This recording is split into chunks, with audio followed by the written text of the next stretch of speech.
Warahmatullahi wabarakatuh. Selamat pagi. Di video kali ini, Ibu akan membahas bagaimana menentukan bilangan oksidasi dalam suatu senyawa jika yang dicari adalah bilangan oksidasi lebih dari satu dalam senyawa tersebut. Contohnya terdapat pada contoh soal F, G, H, dan I. Di sini terlihat bahwa pada soal F yang dicari adalah bilangan oksidasi dari Pb atau timbal dan sulfur. Dan hanya yang diketahui itu adalah bilangan oksidasi dari oksigen, yaitu min 2. Bagaimana cara mencarinya? Yang pertama, kita harus menentukan yang mana kation dan yang mana anion dari senyawa tersebut.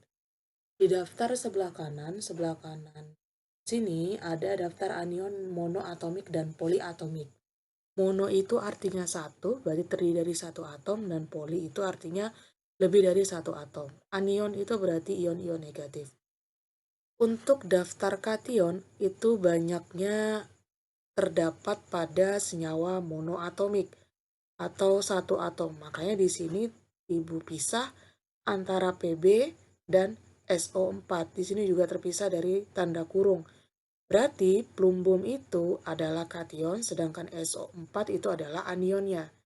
Kita cek SO4 di daftar monoatomik dan poliatomik. SO4 itu harus bermuatan 2 min.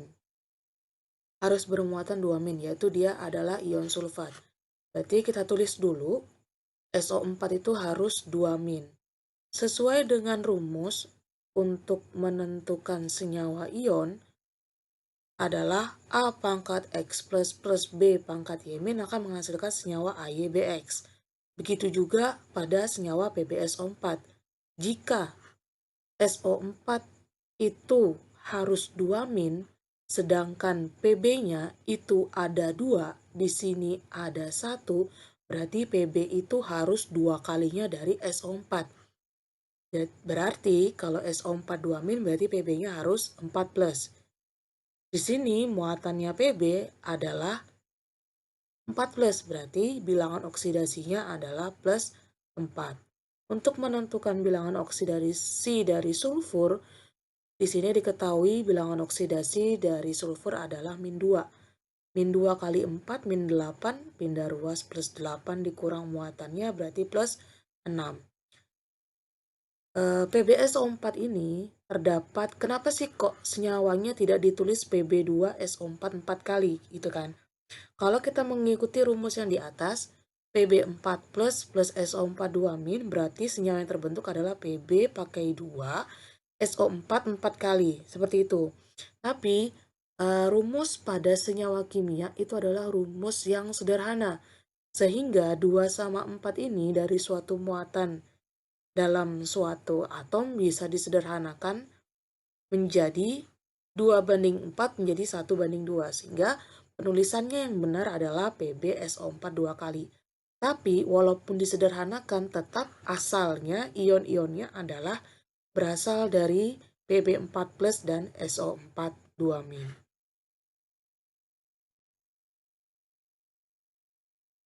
Kita lanjut ke soal berikutnya, yaitu SnSO3. Sama seperti soal sebelumnya, di sini terjadi proses penyederhanaan rumus. Pertama, kita membagi yang mana kation dan yang mana anion. Ingat, kation itu hampir semuanya monoatomik kecuali ion amonium, yaitu NH4+. Di sini, Sn berarti sebagai kation dan SO3 sebagai anion. Kita cek di tabel, SO3 itu adalah bermuatan 2 min. Bermuatan 2 min. Berarti karena di sini terjadi proses penyederhanaan senyawa yang tadinya SN2+, di sini menjadi netral atau bermuatan sama. Sehingga kalau bermuatan sama, didapat Sn-nya adalah 2+, karena Sn itu tadi adalah ion positif. Karena Sn itu memiliki muatan 2+, jadi bilangan oksidasinya adalah plus 2. Sedangkan sulfur di ion SO3 2 min Kita tahu bilangan oksidasinya oksigen adalah min 2, berarti min 2 kali 3 min 6, pindah ruas plus 6 kurangin 2, berarti plus 4. Atau seperti caranya masih sama, proses pembentukan senyawa ion. Asalnya kalau misalnya SN2 plus SO3 2 harusnya kan nulisnya adalah SN2 SO3 2 kali. Tapi di sini terjadi penyederhanaan karena sama-sama 2:2, disederhanakan menjadi 1:1 sehingga senyawanya ditulisnya yang benar adalah SnSO3 atau timah 2 sulfit. Begitu ya. Untuk soal yang H, yaitu NH4 2 kali NH4 2 kali C2O4. Berarti di sini tanda kurungnya itu merupakan pemisah. NH4 itu sebagai kationnya, sedangkan C2O4 itu sebagai anionnya. Kita cek di tabel C2O4 itu bermuatan berapa? Oh, C2O4 itu bermuatan 2 min. Berarti di sini C2O4 itu kan satu kesatuan dan C2O4 itu memakai 2. Nih C2O4 terjadi pertukaran itu ya, pertukaran muatan ya. C2O4 memakai 2 min, berarti NH4-nya di sini setelah 4 tidak ada angka, berarti NH4-nya adalah NH4 plus. Kenapa di depan NH4 itu terdapat angka 2? Ini namanya adalah koefisien. Koefisien itu gunanya untuk menyetarakan jumlah atom di ruas kiri dengan jumlah atom di ruas kanan. Jumlah atom nitrogen di ruas kiri itu ada 2. 1 dikali 2, angka di luar dari tanda kurung. Sedangkan jumlah atom hidrogen di sebelah kiri ada 8. 4 dikali 2 berarti 8. Berarti ini jumlah atom nitrogen sebelah kanan itu 1 dan hidrogen sebelah kanan ada 4. Sehingga butuh dikali 2 secara keseluruhan dari suatu senyawa. Kalau kita menambah angka setelah N atau setelah nitrogen, berarti kita merubah ionnya. Merubah ion berarti merubah nama. Sehingga kalau misalnya kita taruh di sini N2H8, berarti namanya bukan amonium lagi. Bukan nama amonium. Sedangkan yang di soalnya itu adalah ion amonium dan ketemu ion oksalat, sehingga namanya adalah amonium oksalat. Oke? Nah, kalau sudah menentukan yang mana kation dan yang mana anion, kita bisa cari bilangan oksidasinya si nitrogen, karena kita tahu bahwa biloxnya hidrogen adalah plus 1. Plus 1 kali 4 plus 4, pindah ruas jadi min 4, dikurangi plus 1, karena muatannya plus 1, sama dengan min 3. Berarti biloxnya nitrogen adalah min 3. Lalu cari biloxnya dari karbon. Diketahui biloxnya oksigen adalah min 2. Min 2 kali 4, min 8, pindah ruas plus 8, dikurang 2, jadinya plus 6. Karena di sini ada 2 atom karbon, berarti satu atom karbonnya adalah plus 3. Bisa ya? Kita lanjut ke soal I. I itu adalah FePO4. Berarti sama di sini terjadi pemisahan kation sama anion Fe dan PO4. Kita cek di tabel, PO4 itu adalah ion fosfat yang bermuatan 3 min. Karena di sini terjadi penyederhanaan senyawa, jadi kalau PO4 3 min berarti Fe-nya adalah 3 plus, karena di sini sederhana senyawanya. Tidak ada angka 3. Kalau harusnya kan nulisnya Fe3, PO4 3 kali. Tapi karena di sini sudah senyawa sederhana, berarti muatannya sama. PO4 harus 3 min, berarti Fe-nya adalah 3 plus. Karena dapat muatan Fe itu 3 plus, berarti biloxnya sama, yaitu plus 3. Dan bilangan oksidasi dari fosfor yaitu plus 5. Setelah mengetahui bagaimana menentukan bilangan oksidasi dari suatu senyawa, maka selanjutnya adalah menentukan reaksi reduksi dan oksidasi atau reaksi redoks dari senyawa tersebut. Perlu diketahui bahwa reaksi oksidasi itu adalah kenaikan bilangan oksidasi atau kenaikan biloks, dan reaksi reduksi itu adalah penurunan bilangan oksidasi atau biloks. Contoh soal, tentukan reaksi oksidasi dan reduksi dari masing-masing reaksi redoks berikut dan tentukan pula oksidator dan reduktornya. Oksidator itu adalah yang melakukan reduksi, sedangkan reduktor itu adalah yang melakukan oksidasi. Contohnya ada dua contoh soal di sini A dan B. Soal pertama yang A itu dalam bentuk ion, yang B dalam bentuk senyawa.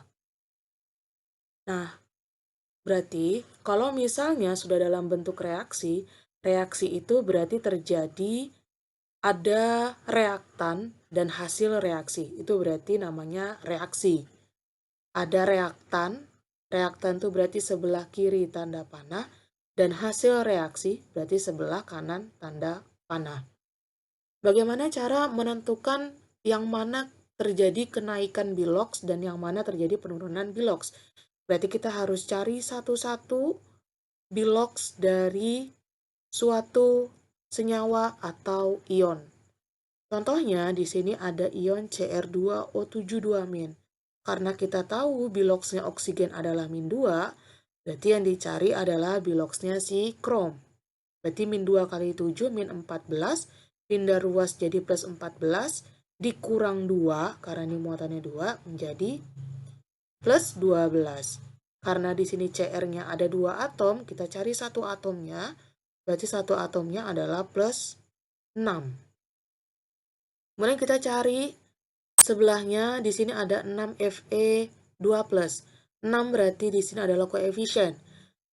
Koefisien tidak mempengaruhi bilangan oksidasi. Ingat, koefisien tidak mempengaruhi bilangan oksidasi. Yang mempengaruhinya adalah jumlah indeks, ini indeks atau jumlah atom, dan muatannya. Nih, karena Fe itu memiliki muatan 2+, berarti biloksnya juga +2. Di sini juga hidrogen 14H+, muatannya H++1 berarti biloksnya +1. Krom berarti biloksnya +3 sesuai dengan muatan. Fe biloksnya +3 sesuai dengan muatan. Di sini ada 7H2O, biloksnya oksigen itu -2, berarti satu atom hidrogen adalah +1. Kita cek yang mana terjadi perubahan bilangan oksidasi. Krom, bilangan oksidasinya adalah +6. Ketemu sama krom di hasil reaksi. Berarti +6 ke +3 terjadi penurunan bilangan oksidasi. Berarti Cr2O72- menjadi Cr2+, Cr3+, itu reaksinya adalah reaksi reduksi. Lalu, si Fe pada Fe2+, yang memiliki bilangan oksidasi +2, menjadi Fe3+ yang memiliki bilangan oksidasi +3. Berarti dari 2 ke 3 terjadi kenaikan bilangan oksidasi.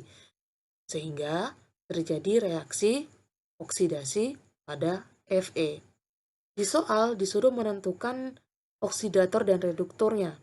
Ingat tadi, reduktor itu berarti yang mengalami reaksi oksidasi. Or berarti pelaku atau yang melakukan, berarti dia sebelah kiri tanda panah. Reduktor yang mengalami oksidasi yaitu 6Fe2+. Sedangkan oksidator berarti yang mengalami reaksi reduksi yaitu Cr2O72-. Kemudian kalau ditanya, yang manakah hasil reduksi? Berarti hasil reduksinya adalah 2Cr3+. Sedangkan hasil oksidasinya adalah 6Fe3+. Kita lanjut ke contoh soal berikutnya. Ini dalam bentuk senyawa. Ada MnO2 plus 2NaCl plus 2H2SO4 menjadi MnSO4 plus Na2SO4 plus 2H2O plus Cl2. Sama seperti di atas, kita cari biloksnya masing-masing. Oksigen biloksnya -2. -2 kali 4 berarti -4. Pindah ruas sama dengan 0 berarti +4. Berarti biloksnya Mn adalah +4. 4. NaCl biloxnya Na karena dia golongan 1 berarti plus 1, berarti klornya adalah min 1 biar sama dengan 0. Oke, berarti lanjut ke H2SO4, biloxnya oksigen adalah min 2, biloxnya hidrogen adalah plus 1, berarti min 2 kali 4, min 8 ditambah 1 kali 2, berapa? Min 6, pindah ruas sama dengan plus 6. Nah, di sini ada MnSO4, berarti yang ditanya adalah Mn dan S. Berarti sama caranya kita menentukan kation dan anionnya. SO4 harus 2 min, berarti di sini dalam keadaan netral, berarti Mn-nya adalah 2 plus. Sehingga didapat biloxnya Mn adalah plus 2, biloxnya sulfur adalah plus 6. Lanjut lagi ke Na2SO4. Karena di sini diketahui 2 dan dicari 1, berarti gampang ya nyarinya ya. Min 2 kali 4, min 8, ditambah 1 kali 2, min 6, pindah ruas, karena sama dengan 0, berarti sulfurnya sama dengan plus 6. Di sini H2O nggak perlu dicari karena pasti min 2 plus 1. Sedangkan Cl2 itu merupakan molekul unsur atau molekul dari unsur-unsur sejenis, sehingga gaya tariknya antar unsurnya sama. Jadi memiliki bilangan oksidasinya sama dengan 0. Kita cek yang mengalami perubahan. Di sini mangan atau Mn mengalami perubahan dari plus 4 ke plus 2. Penurunan bilangan oksidasi. Berarti terjadi reaksi reduksi. Sedangkan Cl dari min 1 menjadi Cl2. Di sini terjadi perubahan bilangan oksidasi dari min 1 ke 0. Berarti terjadi kenaikan bilangan oksidasi. Jadinya NaCl menjadi Cl2 itu reaksinya adalah oksidasi. Untuk menentukan yang mana oksidator dan reduktor, masih sama, reduktor berarti yang mengalami oksidasi yaitu 2NaCl, sedangkan oksidator berarti yang mengalami reduksi yaitu MnO2, hasil reduksi berarti si MnSO4, dan hasil oksidasi adalah Cl2.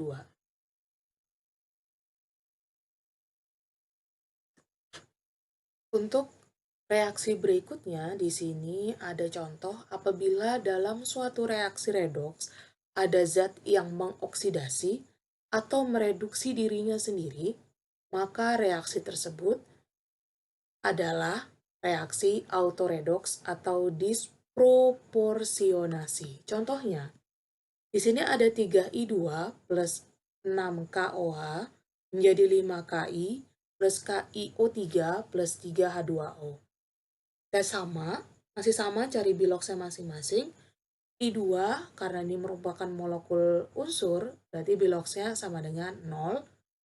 Di sini kita cari biloxnya, di sini ketahui semua ya, K itu biloxnya plus 1, oksigen min 2, dan H itu plus 1 jumlahnya sama dengan 0. Terus K itu plus 1 berarti I-nya min 1.